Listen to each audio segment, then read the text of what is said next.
বর্তমান সময়ে সিঙ্গাপুরে হচ্ছে আমাদের বাংলাদেশি যেসব প্রবাসীরা আছে তাদের জন্য হচ্ছে একটা সমস্যা হইতেছে, সেটা হচ্ছে পাসপোর্ট রিনিউ করা যাইতেছে না। আপনার রিনিউ করার যে স্লট আছে এটা হচ্ছে আপনার 8-9 মাস আপনার কোনো স্লট খালিই নাই।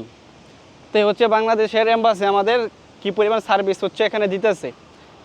তো অনেক প্রবাসী আছে, অনেক বাংলাদেশি প্রবাসী আছে যে হচ্ছে আপনার পাসপোর্ট রিনিউ করতে পারতেছে না, যার জন্য হচ্ছে আপনার চাকরি চাইলে হচ্ছে বাংলাদেশে চলে যাইতে হইতেছে। তো এটার জন্য দায়ী কারা? এটার জন্য দায়ী অবশ্যই হচ্ছে আমাদের বাংলাদেশের হচ্ছে আপনার সরকার। আর এখানে হচ্ছে আপনার প্রচুর পরিমাণে মানুষের হয়রানি করে, আপনার কোনো স্লট খালি নাই। একটা পাসপোর্ট আপনার রিনিউ করতে আপনার যে পরিমাণ টাইম লাগতেছে, যারা হচ্ছে পাসপোর্টের মেয়াদ হচ্ছে আপনার শেষ হয়ে যেতেছে, এই পাসপোর্ট যারা হচ্ছে নতুন আর কি কনভার্ট করবে রিনিউ করবে, তাদের জন্য খুবই হচ্ছে আপনার অসুবিধা হইতেছে এটা। তো আমাদের বাংলাদেশি সরকারের উচিত যে এটা হচ্ছে আপনার তদারকি করা এবং হচ্ছে এটা দেখা।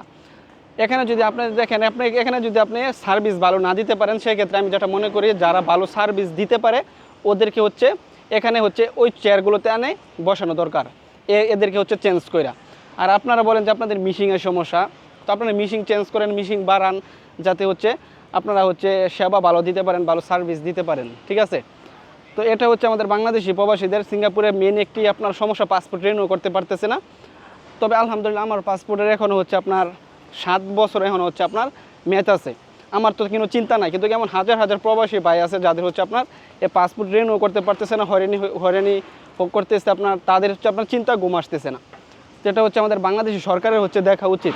তো অবশ্যই হচ্ছে আপনারা এই ভিডিওটা শেয়ার করে দিবেন ওদের চোখে, যাতে হচ্ছে এই ভিডিওটি হচ্ছে পড়ে।